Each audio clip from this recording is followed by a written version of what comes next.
Bismillahirrahmanirrahim. Assalamualaikum warahmatullahi wabarakatuh. Pada semua penonton-penonton yang dirahmati dan dikasihi sekalian. Saya Zaharin bin Haris merupakan seorang setiausaha sulit kepada Duli Yang Teramat Mulia Tuanku Raja Muda Perlis. Saya akan berkongsi dengan para penonton sekalian tentang pengurusan bencana dan juga risiko. Jadi sebelum kita teruskan, jangan kita lupa cogan kita pada hari ini, iaitu Perlis Hebat, rakyat bermentaliti kelas pertama dalam tindakan. Jadi kita nak menyeru kepada para penonton untuk sama-sama menjadi rakyat bermentaliti kelas pertama dalam tindakan. Jadi macam mana kita nak menjadi orang yang bermentaliti kelas pertama? Okey, salah satunya adalah kita tengok sendiri macam mana kita nak menghadapi bencana alam kalau berlaku sesuatu. Okey, persediaan menghadapi bencana alam. Kenapa bencana alam yang dipilih? Okey, kadang-kadang kita tak tahu bencana alam ni tiba-tiba datang. Benda yang kita tidak boleh kawal, benda yang kita tidak boleh jangka. Tetapi benda-benda macam ni sekurang-kurangnya kita bersedia. Inilah yang dimaksudkan dengan mentaliti kelas pertama, supaya kita bersedia untuk menghadapi segala kemungkinan dan kita cuba untuk mengurangkan risiko-risiko yang mungkin akan berlaku. Okey, ini adalah antara bencana alam yang sering berlaku dekat tempat kita di Malaysia. Antaranya adalah banjir, jerebu, kebakaran, gempa bumi, tsunami, ribut petir, puting beliung, tanah runtuh. Okey, ini antara yang selalu berlaku. Bukan kata saja di Malaysia, malah di luar negara. Kadang-kadang kita kat luar negara mungkin boleh berlaku kat kita. Kita tak tahu. One fine day nanti benda ni boleh terjadi. Okey, jadi jom kita tengok macam mana langkah-langkah untuk kita menghadapi perkara-perkara yang tidak diingini ini. Pertama sekali, kita kena tengok balik rumah, kita cek adakah dalam rumah kita ni ada sebarang beg kecemasan khas. Beg kecemasan khas ni sangat penting. Jangan lupa, dekat setiap satu rumah at least kena ada satu beg kecemasan. Apa yang kita nak letak dalam beg kecemasan? Okey, kalau kita tengok kat sini ni antara senarai-senarai yang boleh dicadangkan untuk kita letak dalam beg kecemasan. Sebab apa?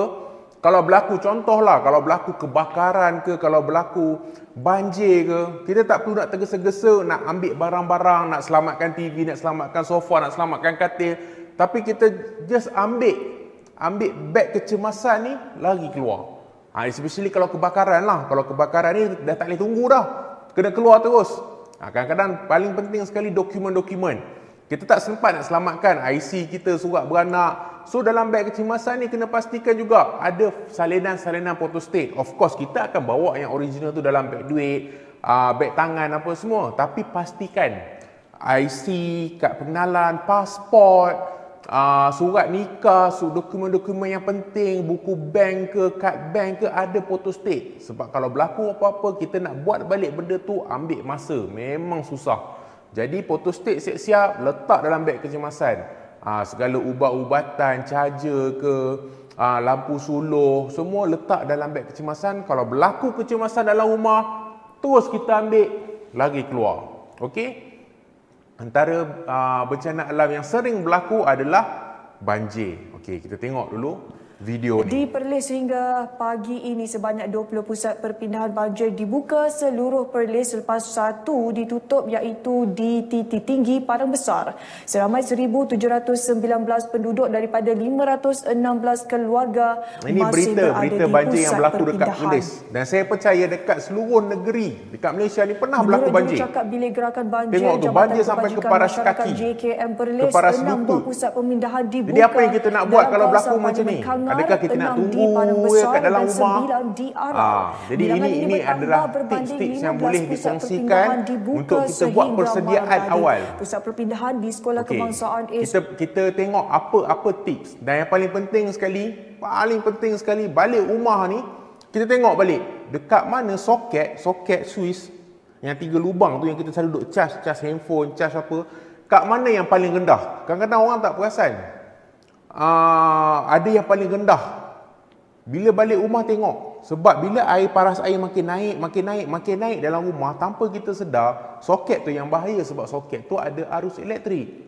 Jadi bila agak-agak soket tu dah sampai, paras air dah sampai ke nak dekat dari soket tu, cepat-cepat lagi keluar, jangan tunggu lagi. Kita tak tahu kemungkinan berlaku arus elektrik, dan of course air ni adalah konduktor elektrik.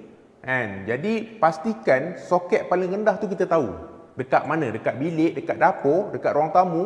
Takat mana? Takat lutut, takat buku lali, takat bahu. Kalau kata soket tu tinggi, janganlah tunggu sampai air naik tinggi baru kita nak keluar. Agak-agak paras lutut tu dah elok dah kita keluar daripada rumah. Tinggalkan rumah tu, ambil beg kecemasan tadi, pergi kat kawasan yang selamat ataupun kawasan yang lebih tinggi. Okey, kalau kita tengok sebelum banjir, pra banjir, apa yang kita nak kena buat? Okey, ni antara tips-tips dia. Okey, para penonton boleh tengok sendiri. Kalau saya nak explain satu-satu ni mungkin akan ambil masa. Okey, sebab kita pun masa terhad sebab banyak lagi kita nak kongsikan. Jadi ni antara tips-tips sebelum banjir, pra banjir. Kita kena sediakan peralatan yang terapung, pindahkan barang, sediakan beg kecemasan, simpan bekalan air, sentiasa peka terhadap perkembangan. Kena tengok berita, kena tengok ramalan kaji cuaca, tengok cuaca keadaan. Kita kena ambil tahu. Okey, kawasan mana yang tinggi, kawasan mana yang rendah.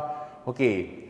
Dan seterusnya semasa banjir. Okey, boleh tengok dekat sini juga semasa banjir apa yang kita perlu buat. Pergi ke tempat tinggi, elak meredahi arus banjir. Jangan sentuh mana-mana kabel. Kadang-kadang budak-budak lah suka main kan. Banjir ada berenang lah, apalah, minum air banjir yang kita tak tahu. Mungkin dekat berhampiran rumah kita tu ada apa kandang haiwan ke, mungkin akan ada bangkai haiwan. Tu semua kuman, bakteria kotor, najis-najis haiwan. Bila dia akan kotorkan badan tu, kita suka hati duk minum air banjir, duk berenang. Kita tak tahu, mungkin kulit kita alergik apa ke. Jadi elakkan benda-benda tu. Kalau kata berlaku, cepat-cepat ke tempat tinggi atau tempat yang lebih selamat. Dan of course, kita ada tempat-tempat macam pusat keselamatan apa semua. Kena tahulah kat mana kalau berlaku benda-benda macam ni. Dan kita tengok juga lepas banjir, apa yang kita kena buat. Kita nak kena clean up, kita nak kena cuci, nak kena angkat. Jadi benda-benda ni antara tips-tips dia. Okey. Kita kena tengok juga keselamatan, saluran gas, wire elektrik apa semua tu. Jangan masuk-masuk rumah terus nak buka suis elektrik. Jangan. Tengok dulu sekeliling. Agak-agak dah kering, dah okey. Ni pergi buka, sekejap lagi tiba-tiba short, jangan tambah pula satu kerja lagi. Kan? Lepas tu kena tengok juga barang-barang yang mudah terbakar. Peka sentiasa pakai kasut. Jangan kita terus masuk kaki ayam. Kan? Kita tak tahu, mungkin ada paku, ada benda-benda tajam kat bawah-bawah lumpur tu apa semua. Okey, jadi boleh tengok antara yang lain-lain tu banyak lagi. Dan tolong ingatlah apa semua tips-tips ni supaya kita tahu nak buat apa. Bukan kita blur apa semua. Okey? Kita tengok pula bencana alam yang seterusnya, Jerebu. 19 kawasan di seluruh negara mencatatkan paras indeks pencemaran udara IPU tidak sihat. Okey, Jerebu ni sering kali berlaku. Okey, terutama dekat kawasan-kawasan bahagian lembah Kelang ni, kawasan-kawasan bandar lah. Kawasan-kawasan bandar ni sering kali berlaku Jerebu. Kan, sampai kadang-kadang pernah kita tak nampak. Dan apa punca Jerebu ni kita kena tahu juga. Mungkin daripada kebakaran, daripada keadaan cuaca itu yang berada dalam kalau kata berlaku Jerebu macam ni, apa yang kita nak kena buat? Cuba tengok video ni. Sampai tak nampak jalan 150 dan Pelabuhan Kelang 150. Apa yang kita nak buat kalau kata hadapi Jerebu ni? Kurangkan aktiviti luar. Jangan kita nak keluar suka hati, pakai topeng. Bukan kata waktu pandemik je kita nak kena pakai topeng, tapi waktu Jerebu tu penting. Face mask tu sangat penting. Kena standby, kena ada face mask dalam rumah. Dan saya percaya sekarang ni semua orang ada bekalan face mask kan. Jadi kena sediakan benda tu. Elakkan minum kopi, alkohol, jangan minum benda-benda manis, ubah diet pemakanan, kerap basuh tangan dan mandi, dan paling penting banyakkan minum air suam. Jangan kita bila Jerebu kita keluar rumah nak sedut ke apa ke, okey? Tapi banyakkan minum air suam. Kurangkan air-air yang manis ataupun air sejuk, air sebatu. Banyakkan minum air suam sebab badan kita ni perlukan air yang banyak. Okey, kebakaran. Jadi, kalau tengok video yang saya kongsi ni, ini kejadian betul yang berlaku di mana sebuah mahat tahfiz terbakar pukul 3-4 pagi. Waktu pagi, orang tengah tidur. Jadi berlaku kebakaran dan pelajar-pelajar tersekat kat dalam tu, tak boleh nak keluar. Dan apa yang berlaku, kesemua mereka tak dapat diselamatkan. Meninggal di tempat kejadian. Macam ni, tengok video ni. Apa yang kita nak buat kalau berlaku macam ni? Ini pentingnya untuk kita tahu tindakan kita. Okey, kita tengok balik, kita review balik. Paling penting sekali adalah pastikan rumah kita maupun kereta kita ada fire extinguisher. Kalau kita pergi tempat-tempat awam ni, kebanyakan tempat awam ni ada fire extinguisher dia. Kan, kat dewan ke, kat sekolah ke, kat pejabat ke, mesti ada fire extinguisher. So pastikan rumah pun ada. Tak mahal pun. Kita beli yang kecil tu je. Simpan juga dalam kereta, simpan juga dalam rumah. Kalau kereta ni berlaku kemalangan ke apa ke, kita boleh pakai. Bukan untuk diri kita. Kadang-kadang kita tengok orang lain kemalangan pun, kita boleh berhenti kat tepi dan kita ambil fire extinguisher, kita pergi tolong padamkan. Kita bantu sesama kita. Okey, kalau kata sebelum kebakaran, sediakan alat pemadam api. Masa saya cakap tadi, simpan nombor telefon. Pastikan dapur bersih. Kebanyakan punca kebakaran rumah ni, banyaknya, majoritinya bermula daripada dapur. Sebab situ ada tong gas, situ ada punca api. Okey, elakkan memasak ketika penat atau mengantuk. Dan boleh tengoklah tips-tips yang lain ni. Yang paling penting sekali, kita kena tengok juga kat rumah kita, kedudukan tirai langsir tu kat mana. Jauhkan daripada punca api. Kan? Jangan kita letak tirai dekat dapur tempat kita masak. Kadang-kadang kita masak dekat dapur tu ada tingkap kan, kita buka tingkap, angin tiup, tirai tu, langsir tu kena dekat dapur. Lepas tu terbakar. Benda-benda macam ni kita kena tengok, sentiasa buat pemeriksaan. Okey? Ni pun antara sambungan tips-tips tadi. Periksa peralatan elektrik, pastikan rumah ada laluan kecemasan. Kadang-kadang rumah ada satu pintu je. Kita kena pastikan at least rumah kita ada lebih daripada satu pintu, ada ruang untuk kita keluar. Kata kalau pintu depan tersepit, so kita dah lagi ikut pintu belakang. Kalau kata rumah apartmen tu ada satu pintu, tapi dia tetap ada tingkap untuk kita pecahkan tingkap tu lari keluar. Kita kena tahu benda-benda macam ni. Maksudnya kita kena faham sendiri dengan rumah kita. Nak pecahkan tingkap ke, nak keluar kok atas ke, kok bawah ke, kok kiri ke, kok kanan ke, okey? Okey, lepas tu boleh tengoklah yang lain-lain juga. Kita ada tips-tips ni juga. Kan, semasa kebakaran, apa yang kita nak kena buat? Okey, kita kena kontrol. Kalau kata api tu kecil, boleh kontrol, kita kontrol. Kalau kata terlalu besar, cepat-cepat telefon, keluar, selamatkan diri, ambil beg kecemasan, telefon pihak bomba ataupun pihak yang tanggungjawab. Jangan kita cuba nak padam api yang besar. Kalau kita yakin kita boleh kontrol, baru kita buat. Kalau kata tak yakin, lari keluar, tinggalkan. Diri lagi penting. Harta benda boleh diganti, tapi nyawa tak boleh ganti. Okey, ni antara boleh tengoklah tips-tips yang lain ni. Okey, seterusnya adalah gempa bumi. Ini video yang diambil daripada luar negara. 140 maut. Tapi kat Malaysia pun pernah berlaku gempa bumi. Jangan kata kat Malaysia tak pernah berlaku, pun pernah berlaku.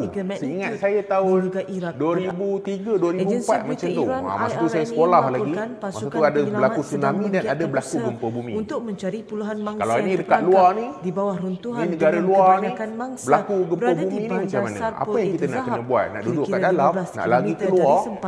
Ni tengah baca berita ni, macam video ni kan. Tengah baca berita, tiba-tiba berlaku gegaran. Sekejap lagi dia tunjuk dalam bangunan pula.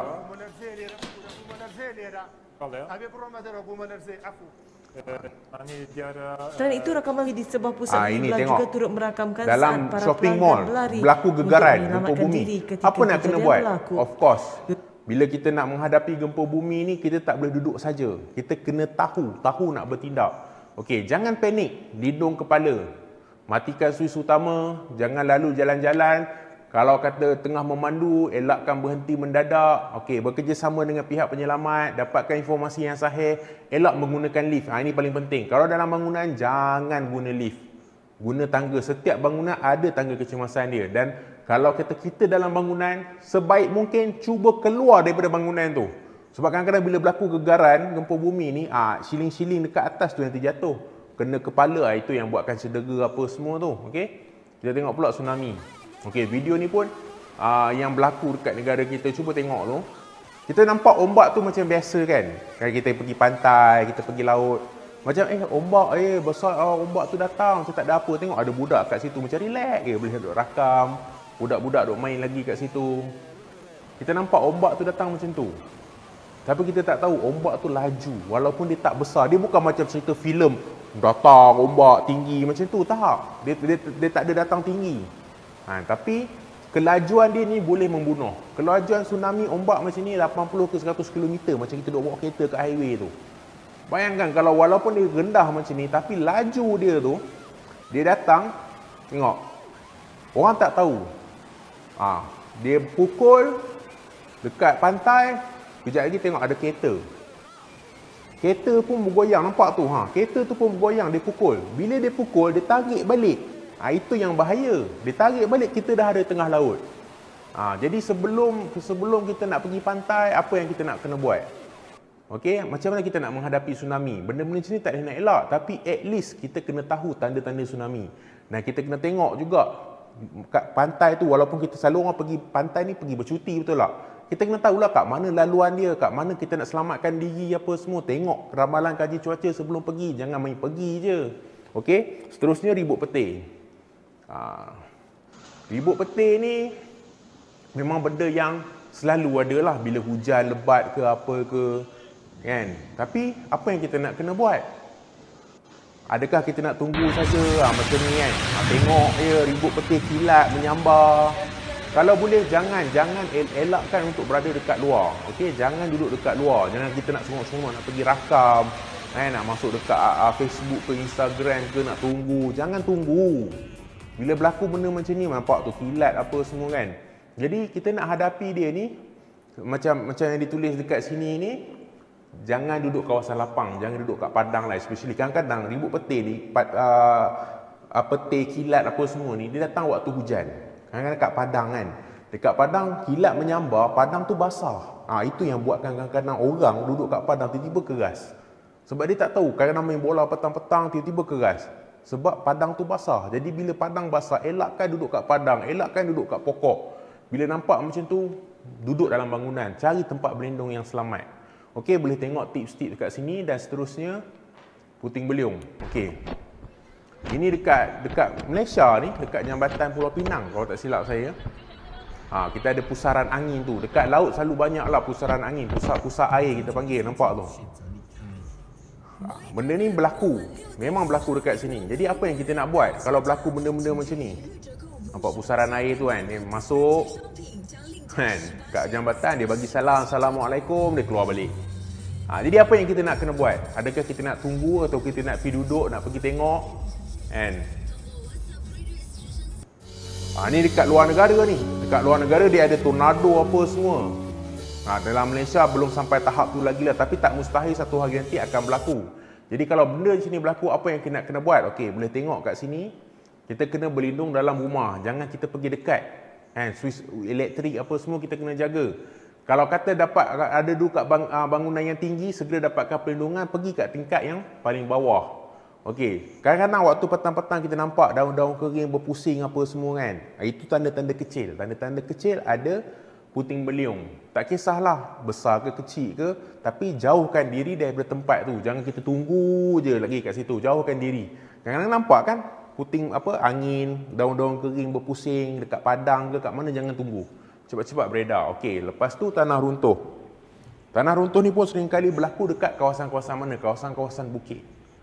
Kan, kalau tengok berita yang gambar video yang ditunjukkan ni, okey, berlaku dekat kawasan yang bukit.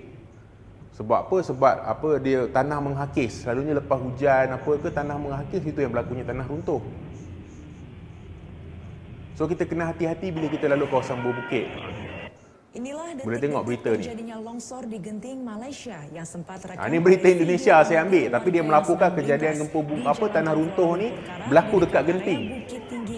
Boleh nampak tak benda macam tu? Jadi setiap kali kita duduk kat kawasan yang berbukit, kita lalu kawasan yang berbukit, kita kena tengoklah kejadian tanah runtuh tu, kena hati-hati.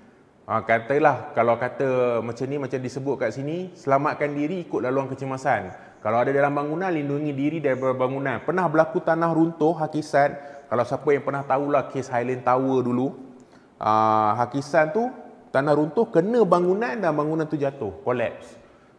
Kita jangan cuba pandai-pandai nak jadi selamat ke apa ke kan, nak jadi hero. Kena maklumkan pasukan keselamatan dulu. Kalau kata tengah driving dekat kawasan bukit, perlahankan kenderaan, jangan nak bawa laju-laju, jangan nak bawa terburu-buru, jangan tergopoh-gopoh. Okey, kena sentiasa beringat.